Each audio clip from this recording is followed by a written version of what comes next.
ఓం గం గణపతియే నమః. ఓం శ్రీమాత్రే నమః. అనంతమైన శక్తి, అపారమైన దయ, అమరులకే కాదు మనందరికీ తల్లి అమ్మ శ్రీమాత లలితా త్రిపుర సుందరి. దేవతల కోరికతో అవతరించిన అమ్మ అశేష భక్తుల మనస్సులలోనూ జీవితాలలోనూ వెలుగునిచ్చింది. అలాంటి అమ్మకు అంకితమైనది ఈ లలితా సహస్రనామం. 16వ శ్లోకానికి అర్థాన్ని తెలుసుకుందాము. అంతకంటే ముందు ఒక లైక్ చేయండి. 16వ శ్లోకము. అరుణారుణ కౌసుంభవస్త్రభాస్వత్కటీతటీ రత్నకింకిణికారమ్యరశనాదామభూషిత. ఈ శ్లోకంలో 2 నామాలు ఉన్నాయి. 37వ నామము అరుణారుణ కౌసుంభ వస్త్రభాస్వత్కటీతటీ. 38వ నామము రత్నకింకిణికారమ్య రసనాదామభూషిత. ఈ 2 కూడా 16 అక్షరాలు గల నామాలు. వీటిని విడదీసి చదవకూడదు. ఇప్పుడు ఈ శ్లోకంలో ఉన్న ముందు నామం గురించి తెలుసుకుందాము. అరుణారుణ కౌసుంభ వస్త్రభాస్వత్కటీతటీ. అరుణారుణ అంటే ఉదయిస్తున్న సూర్యుని వలె మిక్కిలి ఎర్రనైన, కౌసుంభ కుంకుమ పువ్వు వర్ణము వలె, వస్త్ర బంగారు జరీ కలిగిన పట్టు వస్త్రముతో, భాస్వత్ ప్రకాశించుచున్న, కటీతటీ కటి ప్రదేశం కలది. కౌసుంభ కుసుమ పువ్వు, కొన్ని వాటిలో కుంకుమ పువ్వు అని కూడా చెప్తారు. ఉదయిస్తున్న సూర్యుని ఎర్రని కాంతి ఆ కుసుమ పువ్వు రంగు కలిగిన మిక్కిలి ఎర్రగా ఉండే పట్టు వస్త్రముతో ప్రకాశించుచున్న కటి ప్రదేశం కలది. అరుణ అరుణ అంటే ఎరుపు రంగు. అలాంటిది అరుణారుణ అంటే బాగా ఎర్రటి రంగు. ఇప్పుడు ఉదయిస్తున్న సూర్యుని రంగు ఏమిటి? ఎరుపు. అలాంటిది అంతకు మించిన ఎరుపు అని చెప్పటానికి అరుణారుణ. ఆ ఉదయిస్తున్న సూర్యుని కాంతి ప్రకాశం కంటే ఇంకా ప్రకాశవంతమైన రంగు, అంతటి ఎరుపు అని చెప్పటానికి అరుణారుణ అని చెప్పారు. ఈ కౌసుంభ అనేది కుసుమ పువ్వు. ఈ పుష్పం యొక్క రంగు ఎరుపు రంగులో ఉంటుంది. దాని నుండి రంగులు అనేవి తయారు చేస్తారు. ప్రకృతిలో దొరికే సహజ రంగులలో ఈ కుసుమ పువ్వు నుండి తయారు చేస్తారు. దీని నుండి వచ్చే రంగులు ఎరుపు, నారింజ, పసుపు. ఈ కుసుమ పుష్పం నుండి వచ్చిన రంగులు అనేవి సహజ సిద్ధమైనవి. వీటిని పూర్వకాలంలో ఎలా ఉపయోగించేవారు అంటే దుస్తులకి రంగులు వేయటానికి ఉపయోగించేవారు. భాస్వత్ ఎర్రటి పట్టు వస్త్రం, దానికున్న బంగారు జరీ. ఆ వస్త్రం ఎలా ఉంది? మెరిసిపోతూ ఉంది. కటీతటీ ఎక్కడ మెరిసిపోతూ ఉంది? కటి ప్రదేశం. అమ్మ యొక్క కటి ప్రదేశము అంటే నడుము. ఈ కుంకుమ వర్ణపు చీర బంగారపు జరీతో ఉన్నది అమ్మ కటి ప్రదేశం దగ్గర మెరిసిపోతూ ఉంది అని అర్థం. ఈ నామంలో అరుణారుణ కౌసుంభ అంటే 3 ఎరుపులను చెప్పారు. అరుణ అంటే ఎరుపు రంగు, అరుణ ఎరుపు రంగు, కౌసుంభ ఆ పుష్పం యొక్క రంగు కూడా ఎరుపు రంగే. ఈ పుష్పానికి ఉన్న రేఖలు అనేవి కుంకుమ పువ్వుకుంటాయి కదా, ఆ విధంగానే ఉంటాయి. మనం మొదటి శ్లోకంలో తెలుసుకున్నట్టుగా అమ్మ ఎక్కడి నుండి బయటికి వస్తుంది? చిదగ్నికుండం నుండి బయటికి వస్తుంది. అలా బయటికి వచ్చిన అమ్మ తేజస్సు ఎలా ఉందంట? 1000 సూర్యుల తేజస్సుతో వెలిగిపోతుంది అని తెలుసుకున్నాం. ఆ 1000 సూర్యుల తేజస్సుతో అమ్మ చుట్టూ ఉన్న బ్రహ్మాండం అంతా ఎలా ఉంది? అదే ఎరుపు వర్ణంలో ఉంది. ఇప్పుడు అమ్మ ధరించిన చీర కూడా ఎరుపు వర్ణంతోనే ఉంది. ఆ ఎరుపుకు మించిన ఎరుపుతో అమ్మ కనిపిస్తుంది. ఒక రంగులో అదే రంగు కనిపించాలి అంటే అది ఇంకా డార్క్ కలర్ అయి ఉండాలి. అందుకే అమ్మ చీరను అరుణారుణ కౌసుంబ అన్నారు. అంత ఎరుపు రంగుతో అమ్మ చీర ఉంది. ఉదయిస్తున్న సూర్యుని కాంతితోనే రోజు మొదలవుతుంది. అలానే అమ్మ సృష్టి స్వరూపిణి, అంటే సృష్టిని ప్రారంభించే శక్తి, ఆదిశక్తి అమ్మతోనే మొదలవుతుంది. ఇంకా మనలో ప్రవహించే రక్తం రంగు ఏమిటి? ఎరుపు. అది ప్రాణశక్తి స్వరూపిణి. ఈ ఎరుపు రంగు అనేది జ్ఞానోదయానికి కుండలినీ శక్తి ఉన్న మూలాధార చక్రం ఎరుపు రంగులోనే ఉంటుంది. అందుకే అమ్మ వస్త్రాన్ని కూడా ఎరుపు రంగుతో వర్ణించారు.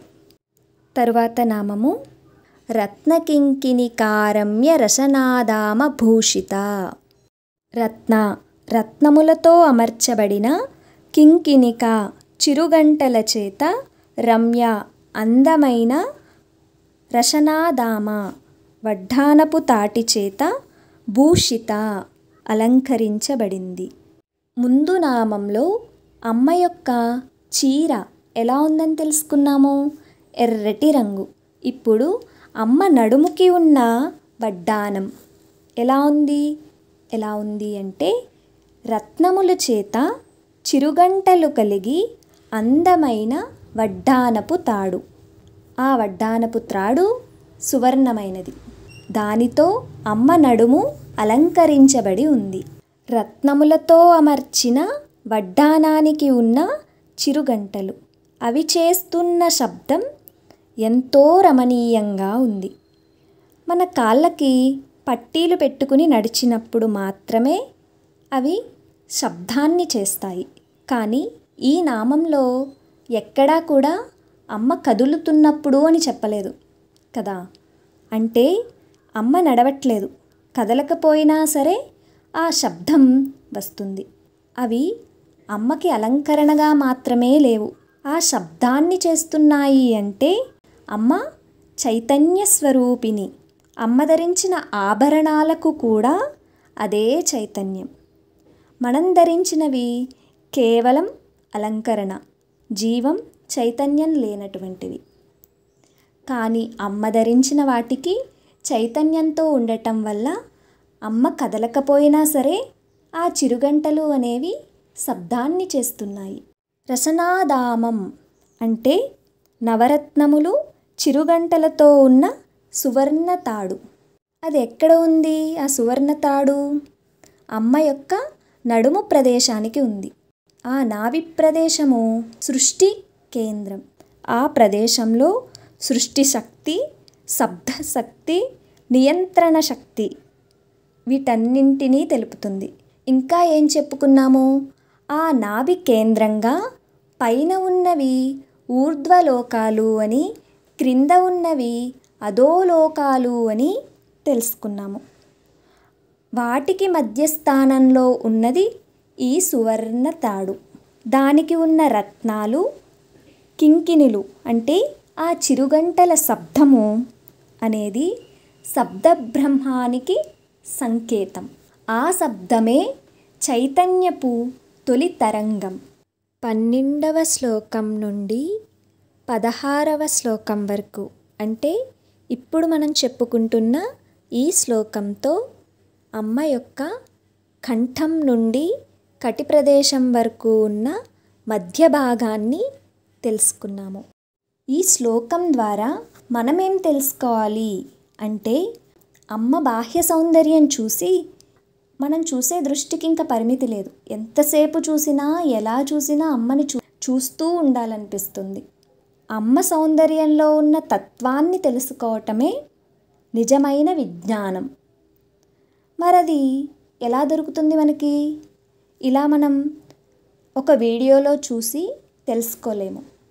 దాన్ని తెలుసుకోవాలి, అసలైన తత్వాన్ని తెలుసుకోవాలి, ఇంకా ఎదగాలి అంటే మనకి ఎవరికైనా సరే జీవితంలో ఖచ్చితంగా ఒక గురువు అవసరం. ఒక సరైన గురువు దొరికినప్పుడు మనల్ని చీకటిలో కూడా దీపం వెలుగు ఎలా అయితే మనకి దారి చూపుతుందో, అలానే ఒక గురువుతో నేర్చుకున్న జ్ఞానము అనేది ఎటువంటి భయం లేకుండా మనల్ని హాయిగా నడిపిస్తుంది.